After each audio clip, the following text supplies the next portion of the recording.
Di antara yang bisa membantu agar salat kita lebih khusyuk, lebih konsentrasi adalah tadabbur Al-Quran fi shalah. Jadi Al-Quran yang kita baca atau doa-doa, zikir-zikir yang lainnya dalam salat yang kita bacakan, itu kalau bisa ditadabburi. Supaya apa? Supaya hati kita juga sibuk dengan bacaan salat yang kita baca. Jangan sekedar lisan kita membaca Allahu Akbar, itu kan kita baca itu takbiratul ihram. Hati kita sibukkan dengan tadi membayangkan Allah Maha Besar. Disibukkan dengan bayangkan Allah itu Maha Besar. Kemudian kita baca doa istiftah, habis doa istiftah kita baca Al-Fatihah. Auzubillahi minasyaitonirrajim. Kita baca nih. Sibukkan hati kita mentadabburi a'udzubillahi minasyaitonirrajim. Aku berlindung kepada Allah dari godaan syaitan yang terkutuk. Baca bismillahirrahmanirrahim. Alhamdulillahi rabbil alamin. Bayangkan alhamdulillahi rabbil alamin itu kita sedang berkomunikasi dengan Allah.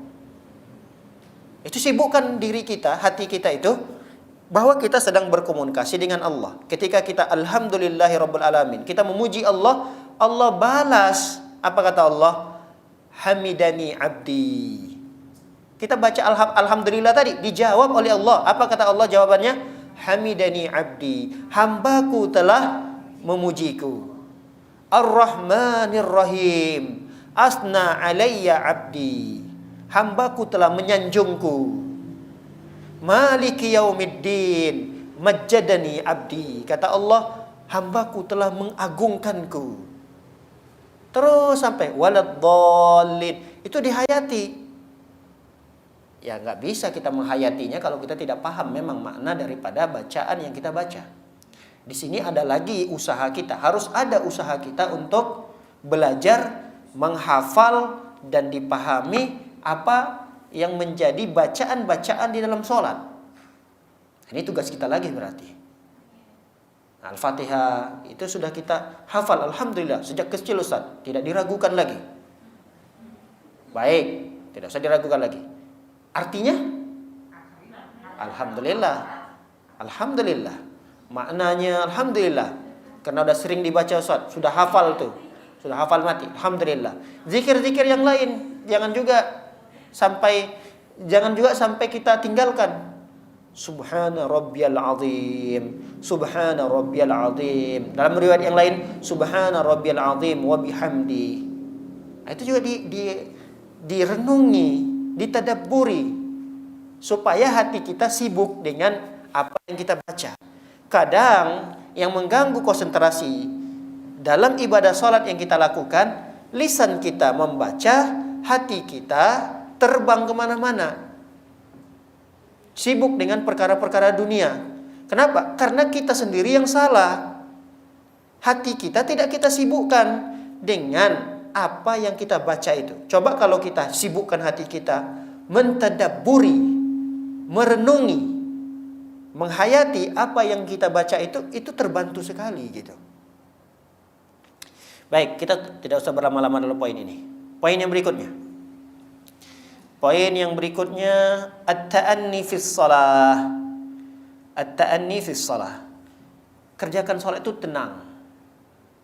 Tenang, tentram. Makanya Rasul sallallahu alaihi wasallam melarang kalau kita datang ke masjid nih, lalu kita mendapati salat itu sedang didirikan oleh imam, kita nggak boleh berlari-lari untuk masuk ke saf.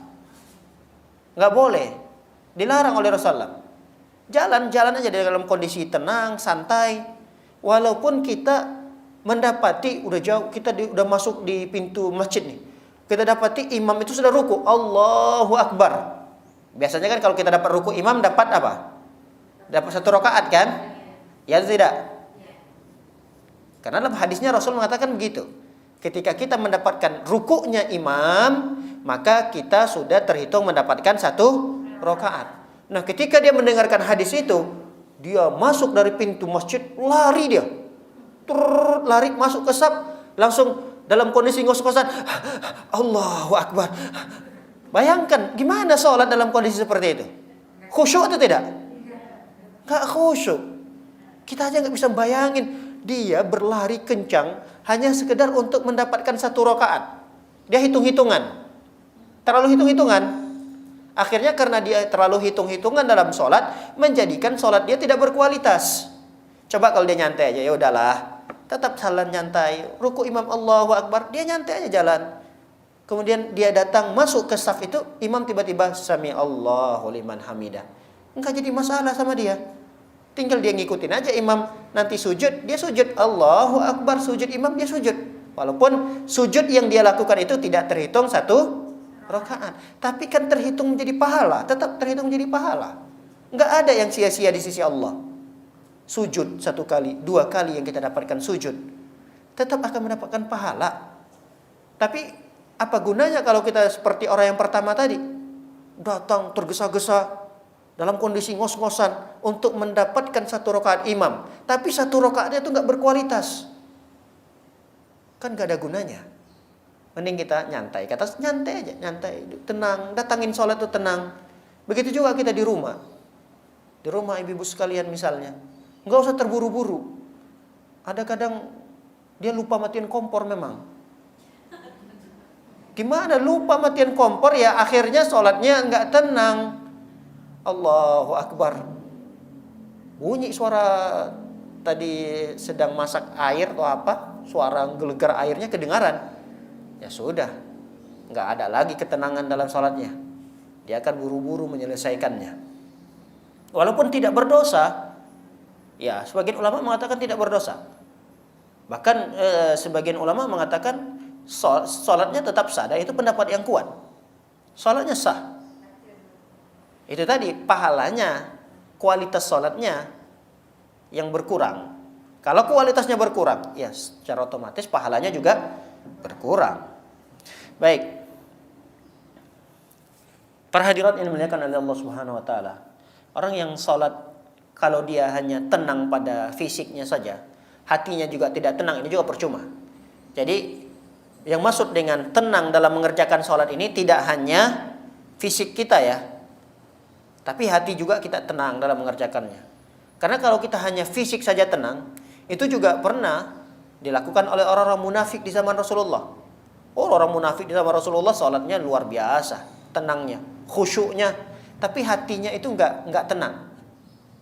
Hatinya itu bagaimana caranya menghancurkan Islam, bagaimana Islam ini tidak berkembang, bagaimana ajaran Islam itu tidak diamalkan dan seterusnya. Banyak hal-hal yang mereka pikirkan dalam sholat. Tapi kalau dalam gerakan-gerakan sholat, luar biasa, sempurna yang mereka lakukan. Nah, maka ketenangan hati, fisik, itu sangat dibutuhkan di saat sholat. Jangan tergesa-gesa. Jangan tergesa-gesa. Karena ada sebagian kaum muslimin, saudara-saudara kita, apalagi nanti di bulan Ramadan nih ya, jumlah sholat tarawihnya 23 rakaat lagi. Sholatnya itu Allahu Akbar, Sami Allahu liman hamidah, Allahu Akbar, Sami Allah. Pernah kan ada kita dapatkan saudara-saudara kita yang sholat seperti itu? Ada 23 rakaat waktu itu bisa selesai dalam durasi, lupa saya berapa ya, 7 menit. 7 menit katanya begitu, 7 menit. Dan memang ada videonya, bukan katanya, ada videonya. Ada salat berjamaah tarawih. Allahu Akbar. Bismillahirrahmanirrahim. Alhamdulillahirabbil alamin arrahmanirrahim maliki yaumiddin iyyaka na'budu wa iyyaka nasta'in. Masya Allah. Apa yang dibaca? Apa itu? Enggak jelas. Yang penting nanti waladhdallin. Amin. Semua amin. Nanti baca entah surah apa yang dibaca, tiba-tiba Allahu Akbar. Subhanallah liman hamidah.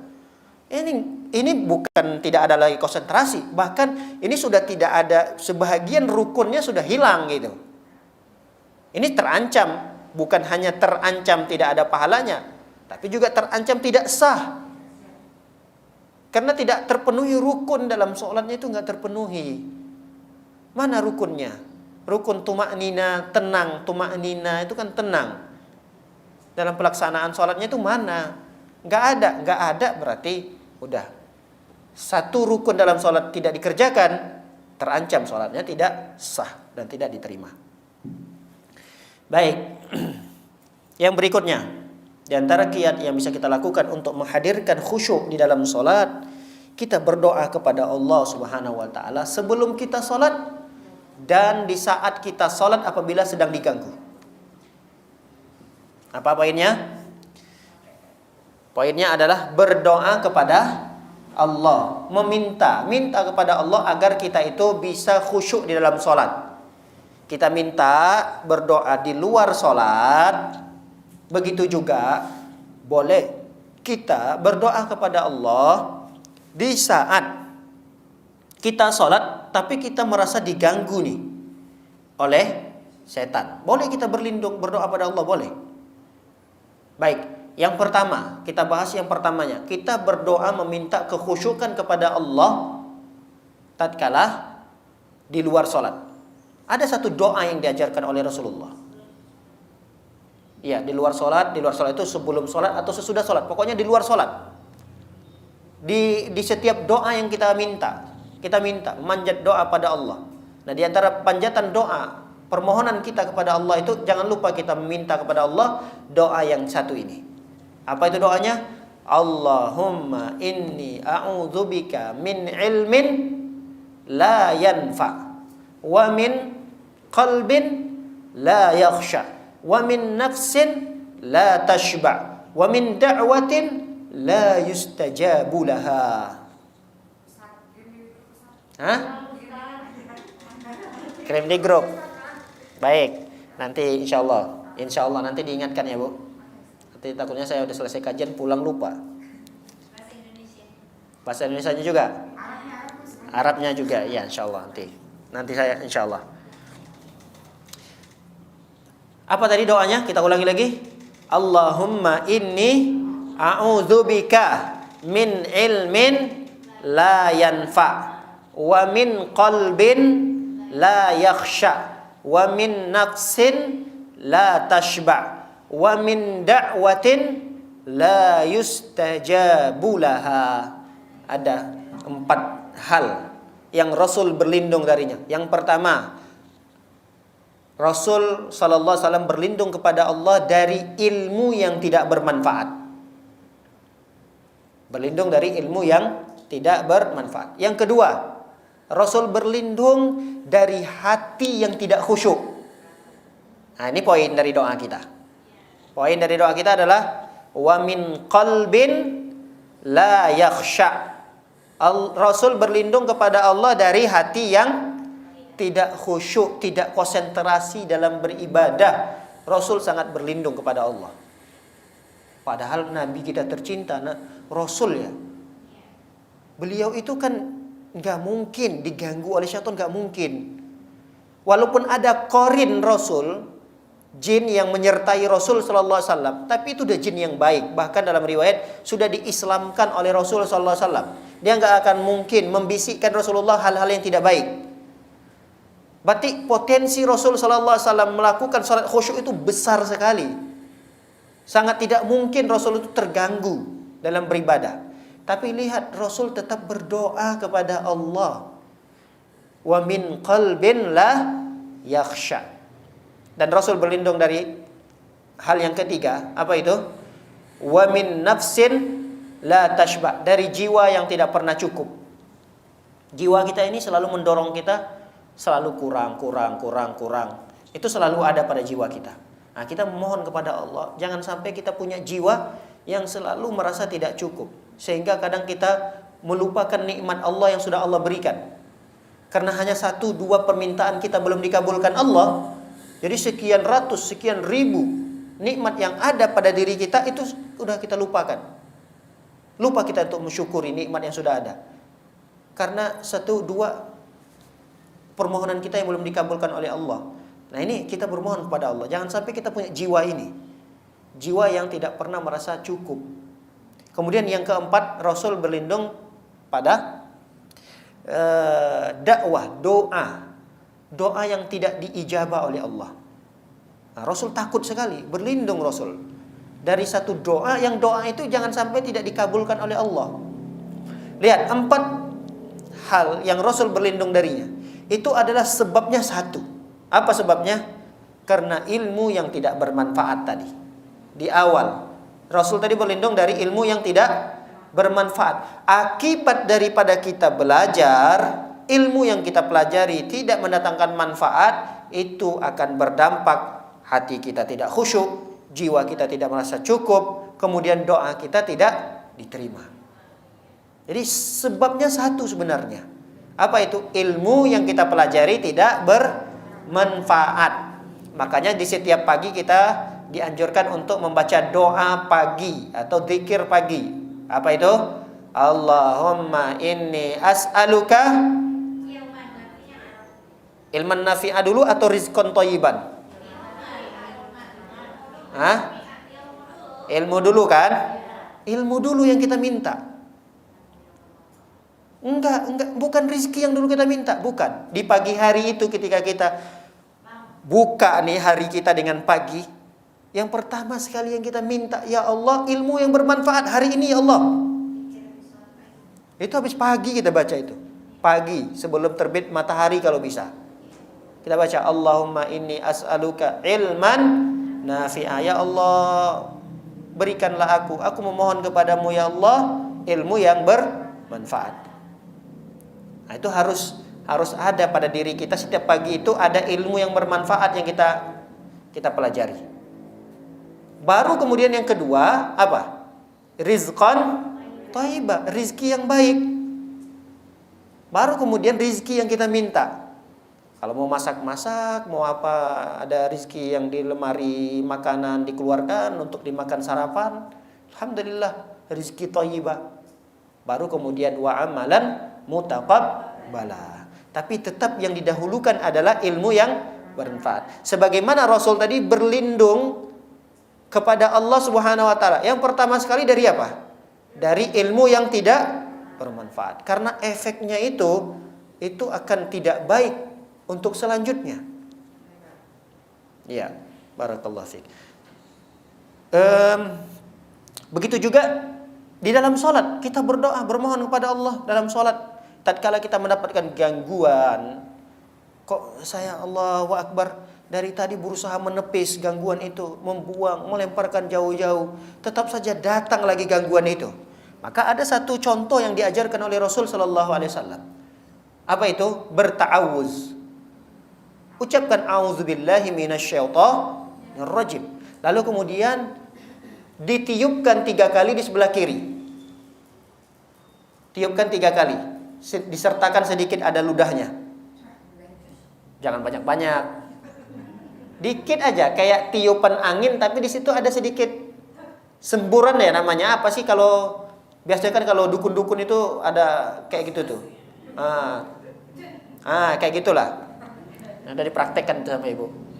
Iya, 3 kali ke arah kiri. Karena kita tadi punya musuh dalam sholat itu tadi apa nama musuhnya?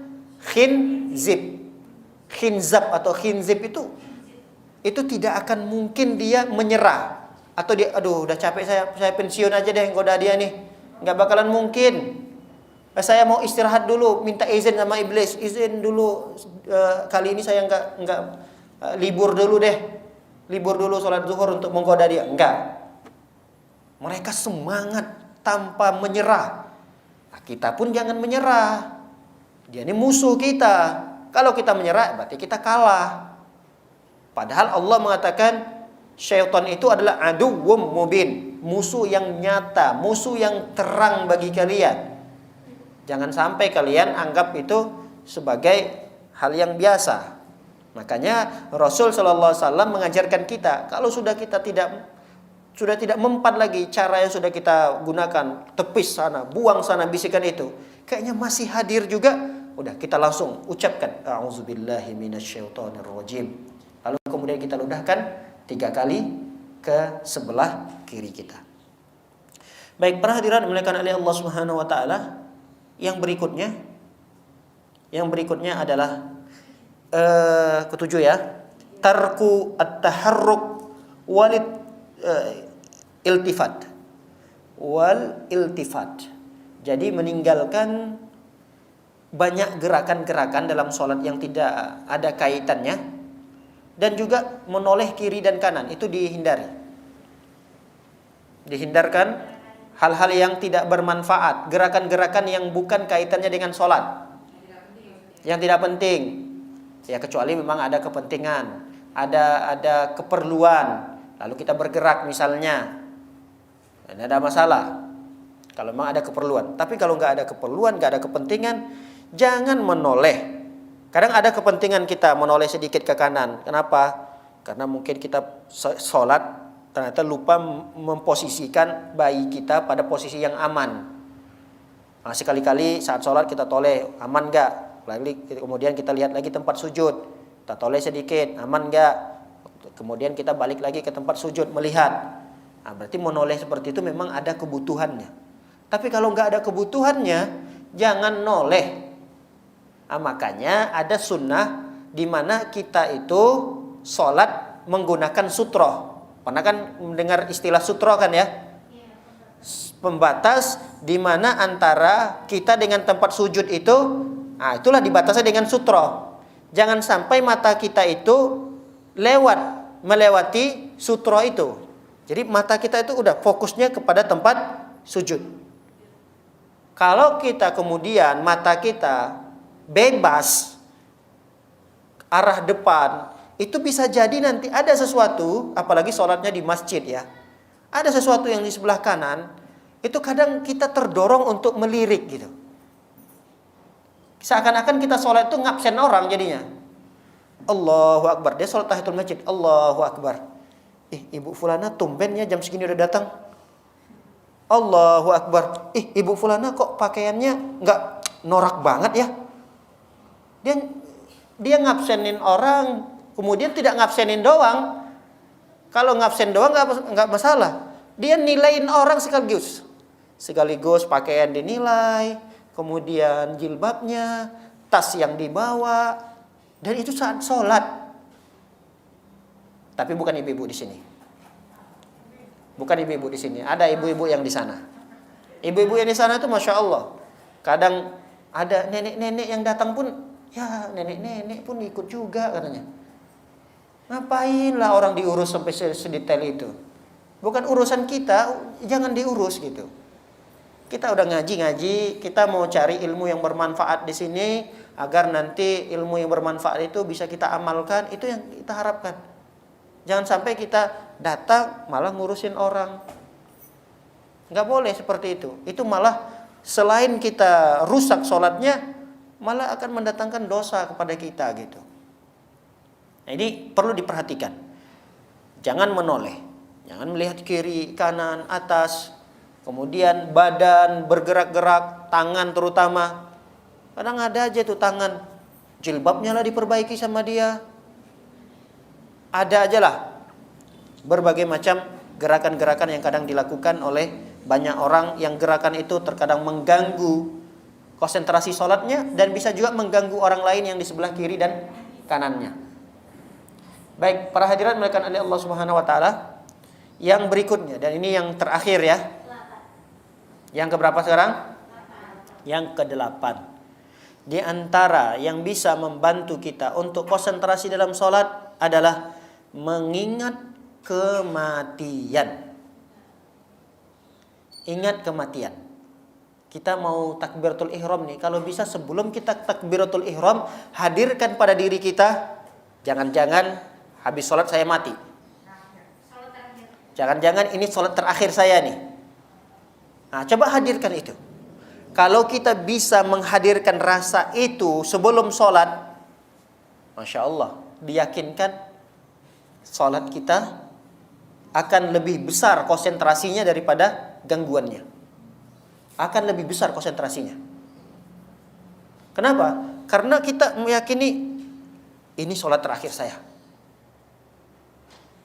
Kita kalau udah divonis sama dokter, bukan kita lah, waliyazubillah, si A, ibu fulana misalnya, datang ke rumah sakit, diagnosa sama dokternya, oh ternyata ibu kanker misalnya stadium 4. Ibu paling gak lama lagi deh, cuma 1 bulan. Kayaknya 1 bulan diprediksi ibu hidup di dunia, tinggal sisa ya segitulah, 1 bulan lagi. Setelah divonis, kira-kira apa yang akan dilakukan oleh ibu ini? Dia akan fokus waktunya selama sebulan itu dia akan habiskan untuk beribadah pada Allah. Ini kalau dia melihat sisi positifnya. Tapi kalau dia melihat dari posisi negatifnya, belum 1 bulan pun dia udah meninggal. Kenapa? Karena dia udah stres dulu. Tambah sakit. Dia mikirin, waduh gimana ya, sebulan lagi ya. Belum sampai sebulan, seminggu udah meninggal dia. Karena tambah stres dia. Tapi kalau ada ibu fulana, Masya Allah, yang sering ngaji, divonis misalnya, dia nggak merasa takut. Ya namanya kematian, kapan saja akan selalu mengintai gitu. Dia nggak merasa takut. Ya sudah, apa yang harus saya lakukan saat ini? Beribadah. Nah selama sebulan itu dia beribadah, begitu konsentrasinya akan dia jaga, kualitas ibadahnya, kuantitas ibadahnya juga dia tambahkan gitu. Kenapa? Karena dia sudah divonis sebulan lagi akan meninggal. Nah coba hadirkan itu. Sama juga kita hadirkan setiap kali sholat. Kadang kita udah ada ilmunya ini, cuma lupa mengamalkannya. Lupa kalau kita mau takbiratul ihram ini sholat saya terakhir. Kadang lupa itu. Kenapa? Karena terburu-buru dari pekerjaan tadi. Ada pekerjaan ini yang kita baru selesaikan, lalu kita buru-buru mau sholat, langsung takbir Allahu Akbar. Niat langsung Allahu Akbar.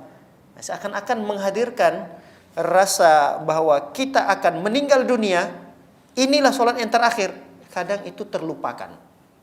Nah ketika terlupakan, ya gampang syaitan untuk mengganggu konsentrasi sholat yang kita kerjakan. Ya, demikian wallahu alam bisawab. Masih banyak poin-poin yang semisal atau senada dengan ini yang mungkin tidak bisa kita sebutkan satu persatu. Baik, barakallahu fikunna. Demikian